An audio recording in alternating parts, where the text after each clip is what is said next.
Meus queridos, quero convidá-lo a abrir a palavra de Deus na epístola do apóstolo Paulo aos Colossenses, capítulo 4. Faremos a leitura dos versos 2 até o verso de número 6. Colossenses, capítulo 4, verso 2 até o verso de número 6.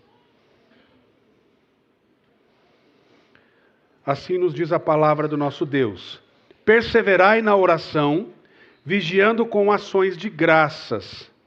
Suplicai ao mesmo tempo também por nós, para que Deus nos abra porta à palavra, a fim de falarmos do mistério de Cristo, pelo qual também estou algemado, para que eu o manifeste como devo fazer. Portai-vos com sabedoria para com os que são de fora. Aproveitai as oportunidades. A vossa palavra seja sempre agradável, temperada com sal, para saberdes como deveis responder a cada um. Senhor nosso Deus, nós queremos nos colocar na Tua presença. E agora, Pai, nós queremos ouvir a Tua voz através da exposição da Escritura Sagrada. Que o Senhor, com graça e misericórdia, use a minha vida com unção e poder do alto, como instrumento do Senhor na vida dos meus irmãos. E como o Senhor tem falado ao meu coração por meio desta carta, dessa epístola, especialmente nesse texto de hoje, trabalhando e meditando nele durante a semana, naquilo que o Senhor já falou ao meu coração, que o Senhor também possa falar ao coração dos meus irmãos, segundo assim o Senhor desejar. Que as palavras dos meus lábios e o meditar do meu coração sejam agradáveis na Tua presença, meu Senhor, minha rocha, meu Redentor, amado da minha alma, em nome de Jesus. Amém. Queridos, é maravilhoso a gente ter esse momento com as crianças e ter essa interação com eles e perceber a maneira livre e abençoada como eles abrem o seu coração e falam daquilo que está no seu coração. E é interessante que quando nós pensamos nessa realidade de coisas preciosas e abençoadas que aconteceram conosco, nós queremos compartilhar isso. Exemplo, você está há muito tempo sonhando ou trabalhando para receber uma promoção no seu trabalho. Quando você recebe, o que você quer fazer? Você quer contar para as pessoas com quem você se relaciona. Porque é uma coisa abençoada que aconteceu com você. Você conta das bênçãos, da maravilha que foi receber essa promoção. Eu me lembro que aconteceu algo maravilhoso e precioso na nossa vida, depois de alguns anos de casado, quando eu descobri que minha esposa estava grávida. E eu me lembro que ela fez aquele famoso teste de farmácia, né? E o dela lá tem que ficar 2 fiozinhos bem cheios, né? O dela ficava um cheio e um mais ou menos meio apagado assim, né? Eu falei, pronto, tá grávida. Ela, não, mas não tem certeza. Eu falei, tá grávida. É uma bênção, já vou ligar, e já fui ligar para minha mãe, já fui ligar para minha sogra, 5 horas da manhã. E já fui acordando todo mundo, porque é uma coisa maravilhosa que acontece com você e você quer contar para todo mundo. Você quer contar, quando as coisas boas acontecem com você, o que você quer fazer? Você quer falar para as pessoas. Você quer comunicar às pessoas, especialmente as pessoas que você ama, as pessoas que você se relaciona, que isso é precioso demais, que isso é maravilhoso demais, e você quer compartilhar essa realidade. Algo maravilhoso aconteceu comigo e com você. Pela graça de Deus. Eu e você fomos alcançados por Jesus. Nós recebemos a salvação. Nós recebemos o maior presente que existe na face da terra. Jesus, o Cristo, o Senhor, a maior recompensa que poderíamos receber na história da humanidade, você recebeu pelo amor e pela graça de Deus, Jesus Cristo, o Senhor, o Redentor. E agora você não só recebeu um presente, e como a nossa querida Lorena disse aqui, quando você recebe um presente, eu quero usá-lo. Mas você não vai só desfrutar e usar esse presente para você, em benefício próprio, como você pode compartilhar com outras pessoas aquilo que Deus fez na sua vida e aquilo que Deus fez para todos nós. Então, o desejo do nosso coração é falar daquilo que Jesus fez. É conversar com Deus, é nos relacionarmos com Ele, é agora termos uma nova maneira de olhar para a vida e para as outras coisas que acontecem todos os dias. Então, quando nós olhamos para esse texto, já no final aqui da carta aos Colossenses, o apóstolo Paulo, ele começa a nos dar algumas instruções. Ele nos dá instruções fundamentais de práticas muito importantes na nossa caminhada cristã, na nossa jornada cristã. Então, ele fornece aqui especificamente 2 instruções que eu gostaria de expor a você nesta manhã sobre aquilo que ele está colocando para nós. Ele mostra isso para os irmãos lá em Colossos, no seu tempo, mas também mostra a nós hoje. Ele nos instrui a fazer 2 coisas. A primeira delas é orar. A segunda é evangelizar. E certamente nós poderíamos pensar neste momento que Paulo poderia dar inúmeras outras instruções para esses irmãos, mas 2 foram fornecidas. E Paulo intencionalmente, ele faz isso. Por quê? Porque nós temos que nos lembrar do contexto que estes irmãos estão inseridos. Nós tínhamos lá falsos mestres que estavam ensinando uma falsa doutrina, e agora Paulo, ele pede para que esses irmãos orem e compartilhem a sua fé frente à ameaça que estava diante deles. Então a primeira instrução que o apóstolo Paulo nos dá é esta, verso 2, perseverai na oração. Perseverai na oração. E ele continua dizendo, vigiando com ações de graças, suplicai ao mesmo tempo também por nós, para que Deus nos abra a porta à palavra, a fim de falarmos do mistério de Cristo, pelo qual também estou algemado, para que eu o manifeste como devo fazer.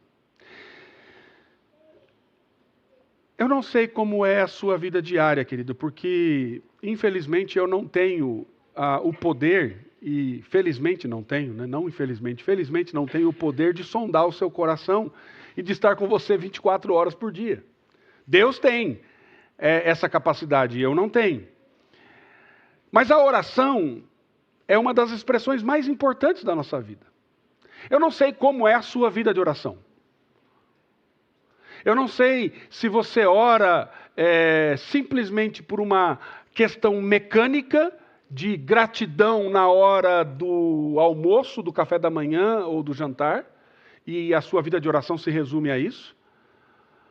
Ou se você de fato desenvolve um relacionamento com Deus por meio da oração, em momentos de hora silenciosa, de fato, naquele momento onde você fecha a porta do seu quarto, onde você fica sozinho e você vai orar ao Senhor. É importante nós compreendermos que a oração é um meio de graça.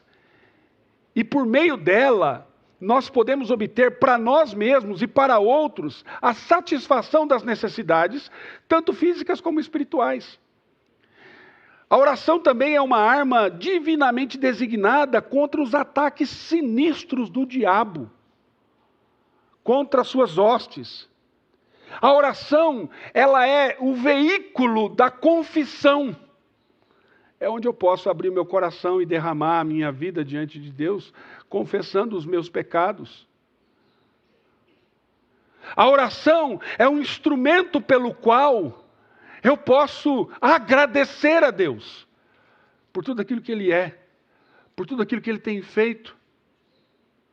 A adoração, ela é um instrumento onde eu agradeço a Deus e onde também eu ofereço a minha adoração espontânea diante do trono de Deus. E quando nós temos uma vida de oração, de fato, não só aquela questão mecânica, porque às vezes nós aprendemos a orar. Nós ensinamos os nossos filhos a orar, a conversar com Deus. Mas é necessário que eu e você saiamos simplesmente dessa ação mecânica. Essa ação mecânica, ela irá nos abençoar com certeza. Essa semana nós conversávamos aqui no nosso programa semanal do YouTube, no Conversa da Vila, eu, pastor Luiz e o seminarista Lucas Leffler, sobre santificação, sobre leitura da Bíblia, sobre oração. Ler a Bíblia vai abençoá-lo com toda certeza. Orar vai abençoá-lo com toda certeza, porque são meios de graça. Mas às vezes nós fazemos isso de maneira mecânica, porque eu tenho que fazer.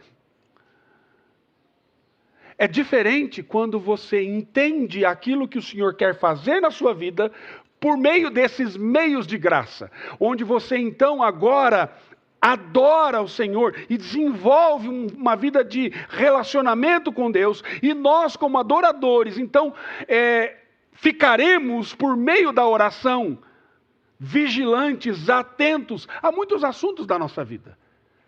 Pare e reflita um pouco. Se teve um tempo na sua vida que você não só orou desta maneira mecânica, porque às vezes nós fazemos isso, infelizmente. Eu oro porque, olha, aprendi que eu tenho que agradecer o alimento. Pronto, e a minha vida de oração se resume a isso. Ou quando as coisas ficam difíceis. Quando a situação fica complicada, quando a situação fica adversa, você corre orar. Mas a Bíblia diz que nós devemos perseverar na oração, vigiando com ações de graças. E aí, é interessante que quando nós fazemos isso, queridos, nós ficaremos atentos. Nós ficaremos vigilantes às nossas próprias necessidades, às dificuldades do nosso coração, ao nosso próprio pecado. Nós temos muito mais facilidade de olhar para os outros do que olhar para nós mesmos. Mas a palavra de Deus mostra que quando nós caminhamos com o Senhor em oração, segundo a sua palavra, nós ficaremos atentos a quem nós somos, às nossas necessidades. Primeiramente, nós olharemos para o nosso pecado, nós olharemos para a nossa vida, mas muito mais do que isso, nós ficaremos sensíveis à voz de Deus em relação às necessidades da nossa família. Nós ficaremos sensíveis às necessidades da nossa igreja. Nós ficaremos sensíveis às necessidades que circundam a nossa vida, no nosso contexto. Seja na sua vizinhança, no seu bairro, na sua cidade, no seu país, você ficará sensível a essas coisas, no mundo que nós vivemos. Você ficará atento e terá percepção dos perigos que ameaçam a nossa vida e a comunidade cristã e a igreja. Você ficará agradecido pelas bênçãos derramadas e recebidas e prometidas do Senhor. Você ficará feliz e grato, porque tudo o que acontece na sua vida, você reconhecerá que é o Senhor controlando e é da vontade dEle. Você percebe quais são os benefícios da oração para você? Porque a oração, ela nos leva para este relacionamento. Então, quando nós mantemos uma vida de oração na presença de Deus, nós vamos gradativamente estarmos mais conscientes do que Deus faz na nossa vida e, consequentemente, muito mais agradecidos em todas as circunstâncias. A oração, ela deve ser perseverante, com vigilância e súplica. Mas me chama a atenção, meus amados irmãos, que a oração, ela nos faz perceber essas realidades. Talvez se você não esteja percebendo algumas coisas que têm acontecido e que Deus quer falar com você, muito provavelmente é porque você precisa orar mais. Se eu não percebo isso, muito provavelmente é porque eu preciso dedicar mais tempo em oração na presença do nosso Deus. Agora, é interessante a súplica e a orientação que o apóstolo Paulo coloca aqui. Ele diz assim: suplicai ao mesmo tempo também por nós, para que Deus nos abra a porta à palavra, a fim de falarmos do mistério de Cristo, pelo qual também estou algemado. É interessante perceber que Paulo agora orienta os irmãos a orarem por ele e pela liderança. Nessa carta, 2 vezes, Paulo orou pelos colossenses. A palavra de Deus nos mostra ele orando, intercedendo pela vida dos irmãos dessa igreja. Mas agora, no final, ele inverte a situação. Agora ele pede oração para esses irmãos lá de Colossos. Por quê? Porque ele se encontrava preso e ele desejava pregar o evangelho da redenção. Assim, é muito importante nós entendermos o que Paulo vem trabalhando aqui. E de fato nós já morremos com Cristo, nós já ressuscitamos com Cristo, agora nós vivemos uma nova vida com Cristo, nós precisamos ter este relacionamento com Deus por meio da oração. Orar, queridos, é perseverar na busca deste relacionamento com Deus. Agora Paulo ele diz o seguinte: não orem só pela sua vida, mas orem por aqueles que lideram você.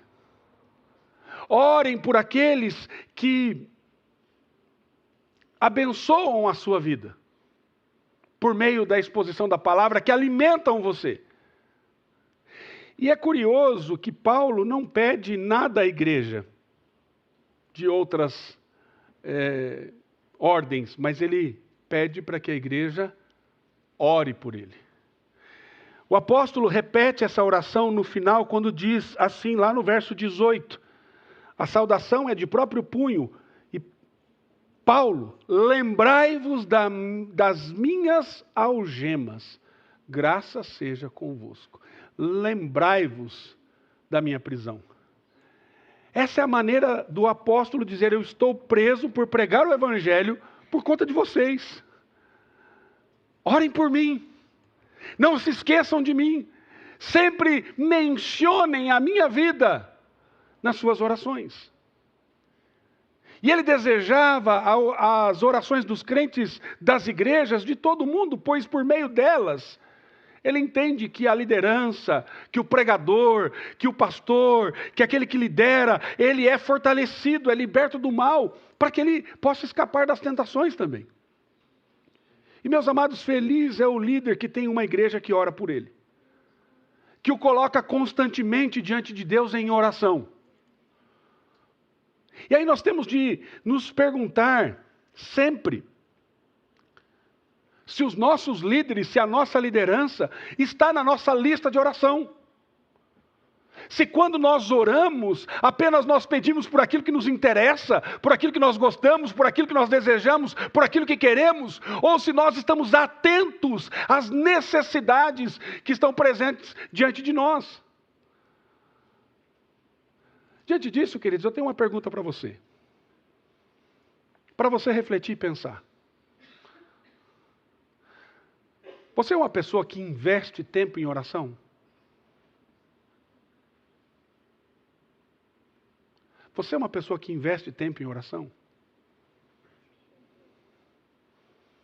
Eu e você, nós, como igreja do Senhor Jesus, nós precisamos investir mais tempo em oração. Nós precisamos criar este hábito. Hoje nós temos algumas oportunidades aqui, que são colocadas diante de nós, de maneira comunitária. Tem um grupo se reunindo todos os domingos às 8 horas da manhã aqui para orar. Você já pensou em algum domingo acordar mais cedo e chegar mais cedo para orar? Ah não, pastor, ora lá da minha casa. Ora? Tem certeza?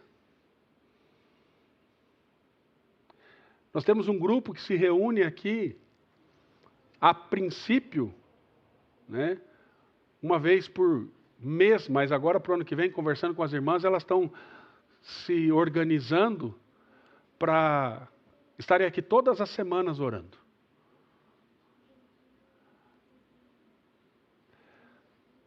Esses dias, algumas irmãs chegaram para mim: pastor, podemos fazer uma vigília de oração? Eu falei: mas que dia que nós vamos marcar?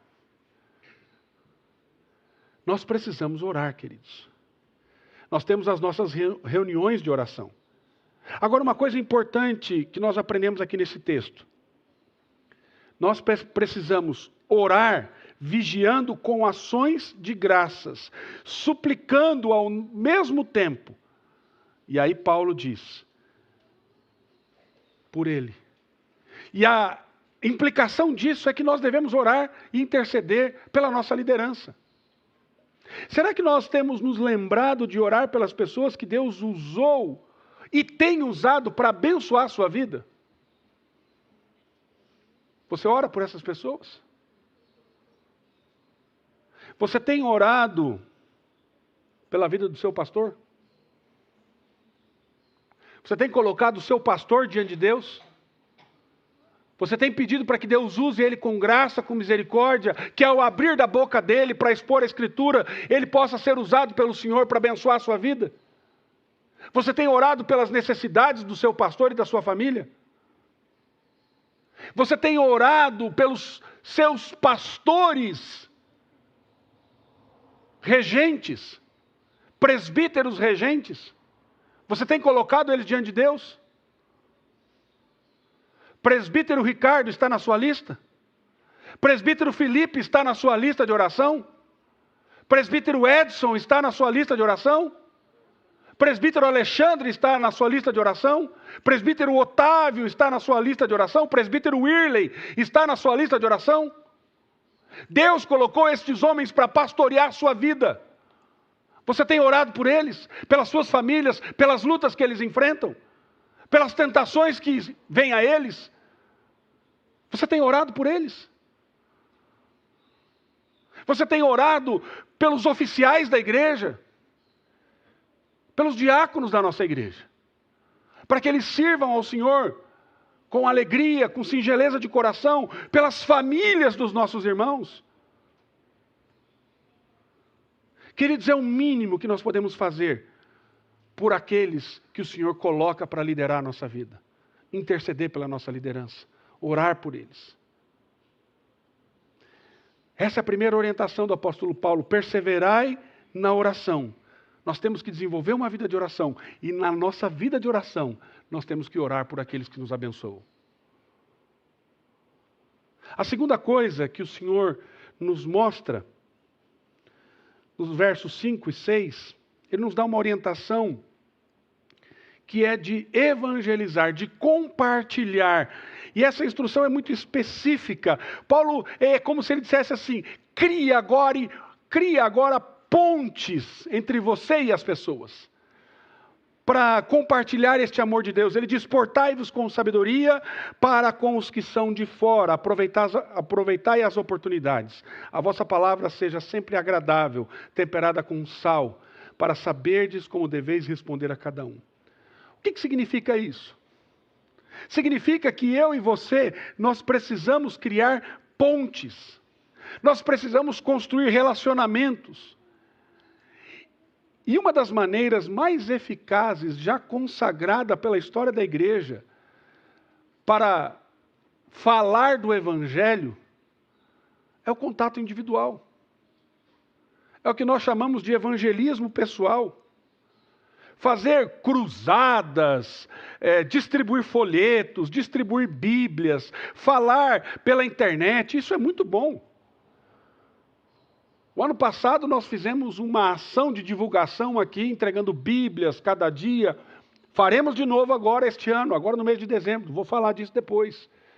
E pela graça de Deus, encontramos uma senhora ali, que já veio à igreja algumas vezes, e uma das irmãs aqui da nossa igreja chamou ela para um discipulado, para um tempo de evangelização. E essa semana, essa irmã me mandou uma mensagem dizendo assim: pastor, lembra aquela irmã e o filho dela? Pois, aquela pessoa e o filho dela? Pois é, ela entregou a vida a Cristo essa semana. Isso é maravilhoso, queridos. Mas se você for olhar para essa realidade, tem um elemento muito importante, é o contato pessoal. Algum tempo atrás foi realizado nos Estados Unidos uma pesquisa entre os irmãos batistas do sul dos Estados Unidos, que é a maior denominação evangélica dos Estados Unidos. E nessa pesquisa foi levantado qual foi o método mais eficaz de trazer e levar pessoas e conduzir pessoas a Cristo. E os resultados mostraram que, em primeiro lugar, estava o evangelismo pessoal, também chamado e conhecido por evangelismo por amizade. E queridos, e quando eu falo de evangelismo pessoal, eu não estou simplesmente dizendo assim que você encontra aquela pessoa que você não conhece, não sabe quem é, nunca viu na vida, e você vai lá e pergunta: se você morrer hoje, para onde é que você vai? Isso pode acontecer? Pode.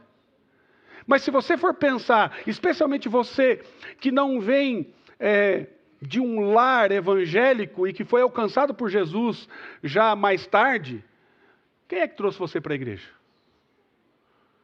Quem é que falou do amor de Deus para você? Foi um estranho na rua? Você nunca tinha visto? De terno e gravata, com uma Bíblia debaixo do braço? E falou assim: eu tenho uma mensagem para transformar a sua vida. Você fala assim: sai para lá, não quer esse negócio não. Mas é totalmente diferente quando você fala do amor de Deus para um amigo seu, para alguém que você se relaciona, para alguém que você conhece, que você já está orando por ela, que você já tem trabalhado para que o Senhor transforme a vida dela. Por que alguém vem à igreja? Por que alguém vem à igreja? Vem à igreja porque alguém compartilhou daquilo que aconteceu na sua vida, e aí essa pessoa chega num momento que você fala assim: vamos lá visitar comigo a minha igreja? E ela fala: vou. Mas não se trata simplesmente de trazê-la para a igreja para aprender uma nova religião, mas se trata da mensagem da redenção, da mensagem da salvação. É por isso que nós criamos essas pontes. E se o cristão tem amigos que não são crentes, ele precisa se portar com sabedoria, diz o apóstolo Paulo aqui, para aqueles que são de fora. Ou seja, eu preciso criar pontes, fazer contatos. E aí entenda uma coisa, queridos, isso não quer dizer que é necessário você viver como eles vivem, tendo as práticas que eles têm, cometer os pecados que eles cometem. Mas é possível ter algo em comum e construir relacionamentos saudáveis com pessoas que não são cristãs e proclamar a mensagem da redenção para essas pessoas. E o fato é que há cristãos tão legalistas que não têm um único amigo descrente. Porque, na verdade, o seu comportamento até às vezes espanta essas pessoas. O fato é, queridos, que o crente, ele tem que ser o bom perfume de Cristo. Ele tem que construir essas pontes para aproveitar as oportunidades que surgem para falar do Evangelho, para proclamar a grande história da redenção. E uma vez que se estabelece esse contexto, então o que vai acontecer? Nós teremos oportunidades nesses relacionamentos para partilharmos do Evangelho, para orarmos por essas pessoas, para inserirmos a Escritura. E às vezes isso vai levar tempo. Às vezes dias, semanas, às vezes meses, às vezes anos.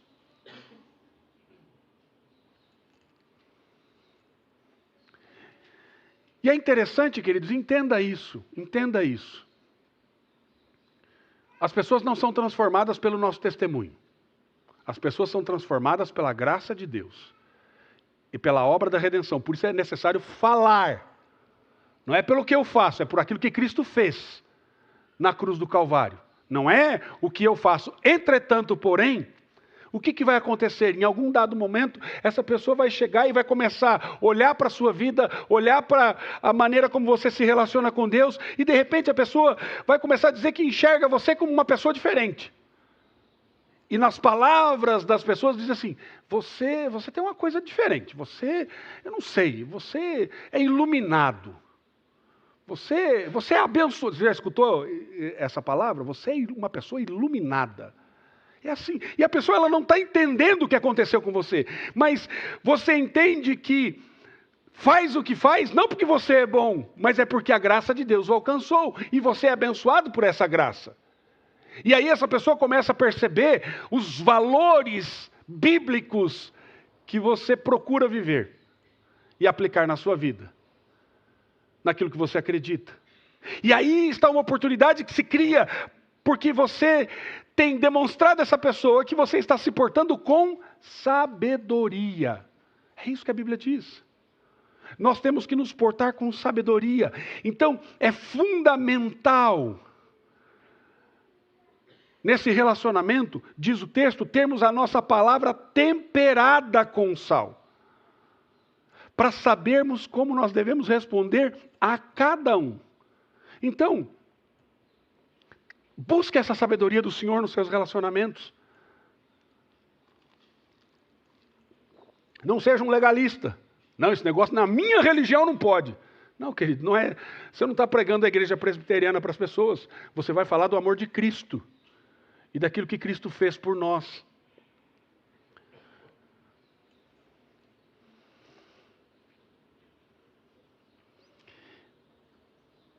É interessante, meus irmãos, que o Senhor nos chama para isso. Para que a gente possa, de fato, compartilhar da nossa fé. Recentemente nós tivemos aqui um treinamento sobre como usar um material para evangelizar e discipular pessoas. E depois desse treinamento, meus irmãos, eu tenho recebido notícias de irmãos que começaram a usar esse material, como o desta irmã, essa semana, que 2 pessoas receberam a Jesus como Senhor e Salvador. Eu tive a experiência de, com 2 amigos, termos um momento desse. Recentemente, a coisa de 2, 3 semanas atrás.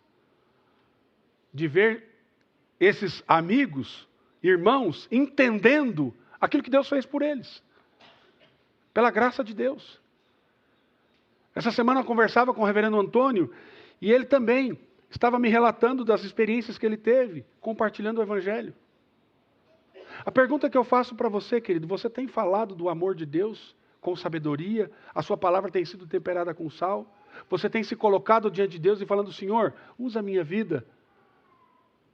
Você tem falado do amor de Deus para as pessoas que não conhecem a Cristo? Você tem criado estas pontes de relacionamento? Como é que você pode fazer isso? Querido, convide alguém para almoçar na sua casa. Crie vínculos. Crie oportunidades para que você possa falar do amor de Deus. Estabeleça essas pontes. Vai tomar um café com a pessoa na padaria. Né? Crie essas pontes. Sonde o coração dessas pessoas, quais são as necessidades que elas têm. Tendo oportunidade, fale do amor de Deus. As crianças que estão aqui, lá na escola, testemunhem do amor de Jesus. Fale daquilo que Cristo fez no seu coração, para os seus amiguinhos. Você que é jovem, adolescente, testemunhe da graça de Deus onde o Senhor tem colocado você. Você, meu irmão, no seu trabalho, perceba as necessidades das pessoas. Quantas pessoas estão do seu lado, estão em busca, estão necessitadas, estão gritando do seu lado, dizendo que querem alguma coisa que traga sentido, significado, razão, propósito para a existência delas. E você tem a resposta. A resposta é Cristo. O que você tem feito? Olha isso, vê, se cala? Não faça isso, querido. Compartilhe o Evangelho. Aqui nós vemos essas 2 instruções do apóstolo Paulo. Orar, inclusive pelos líderes. Evangelizar, construindo pontes, estabelecer contato com os que são de fora, aproveitando as oportunidades para conduzir pessoas a Jesus, mediante a proclamação do Evangelho. Então é possível perceber que o cristianismo está muito longe de uma crença que é alienante, algo do outro mundo, que nos separa da realidade, dos pecadores que ainda não conhecem a Jesus. Muito pelo contrário, queridos, o cristianismo, ele nos envia a este mundo para sermos instrumentos de Deus na vida das pessoas, para sermos bênção na vida das pessoas que não conhecem a Jesus, para criarmos essas pontes, para conduzir pessoas até Jesus por meio do Evangelho e compartilhar essa bênção que um dia nos alcançou. O desejo do meu coração, como pastor dessa igreja, é que eu e você façamos isso juntos. Para que pessoas possam conhecer a grande história da redenção e tenham suas vidas transformadas. Se elas virão para cá ou não, isso não compete a nós. Nós temos que fazer aquilo que o Senhor nos ordenou, que é pregar o Evangelho. Que o Senhor nos abençoe em nome de Jesus. Amém.